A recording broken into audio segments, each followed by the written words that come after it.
అందరికీ నమస్కారం. నా భర్త పేరు నాగేశ్వర గారు, నా పేరు పార్వతి, పెద్ద బాబు పేరు రాజేష్ బాబు, రెండో బాబు పేరు లోకేష్ కుమార్, మూడో బాబు పేరేమో హేమంత్ కుమార్.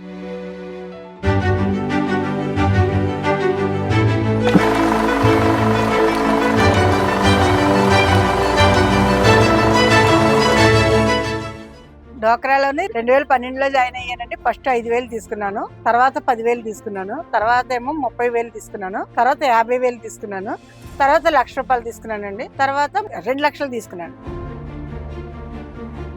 నా దగ్గర 50,000 ఉంటే వస్తువులు తాకట్టు పెట్టి 2 షాపులు తీసుకున్నాను. ఫ్యాన్సీ, కిరాణా 2 పెట్టుకున్నాం. తర్వాత డోక్రా నుంచి వచ్చిన డబ్బులు కూడా షాప్ లో పెట్టాను. షాప్ లో పెట్టి షాప్ రన్నింగ్ చేసుకుంటా ఉన్నాను. డాక్రాలో ఇచ్చిన అమౌంట్ తోని మేము షాప్ పెట్టుకున్నాము. మేము షాప్ రన్నింగ్ చేసుకుంటున్నాం, చాలా బాగా చేసుకుంటున్నాం.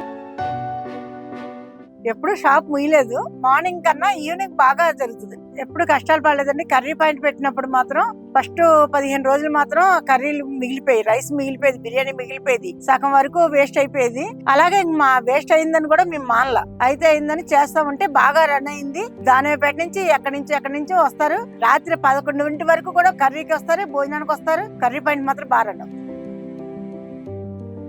కోటకొమ్మ నుంచి సరుకులు తీసుకొస్తామండి. ఫ్యాన్సీ సామాను, బట్టలు మాత్రం ఏవి అప్పారా రోడ్డు తెస్తాం. రోల్డ్ గోల్డ్ మాత్రం మచిలీపట్నం నుంచి తెస్తామండి. రోజుకి 6,000 వస్తాయండి. 3,000 ఖర్చు అవుతుంది, 3,000 మిగులుతాయండి. షాప్ రెంట్, కరెంట్ బిల్లు పోగా నెలకు 30,000 మిగులుతాయండి. మా ఆరోగ్యం బాగుందండి. ఆయన ఆరోగ్యం బాగుంది.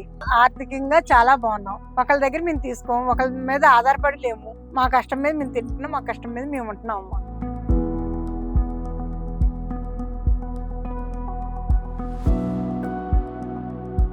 నేను ఇద్దరికి ఉపాధి కల్పిస్తున్నాను. మా పిల్లలు, మా కోడళ్ళు, మా కొడుకులు, మా వారు అందరం కలిసి చేస్తుంటాం. ఈ షాప్ని ఇంకా పెద్దదిగా చేయాలని నా ఆశ, నా కోరిక.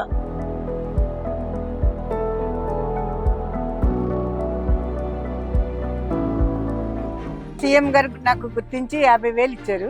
ఆ డబ్బులు పెట్టి నేను షాప్ కి ఏమో పెయింట్ వేయించాం, తర్వాత కబోర్డులు కొన్నాను, షాప్ లో సామాన్లు తీసుకొచ్చాను. ఈ అవకాశం ఇచ్చిన మెత్మా వారికి, డోక్రా వాళ్ళకి, ఎస్హెచ్ వాళ్ళకి, మన సీఎం నారా చంద్రబాబు నాయుడు గారికి నా ధన్యవాదాలు.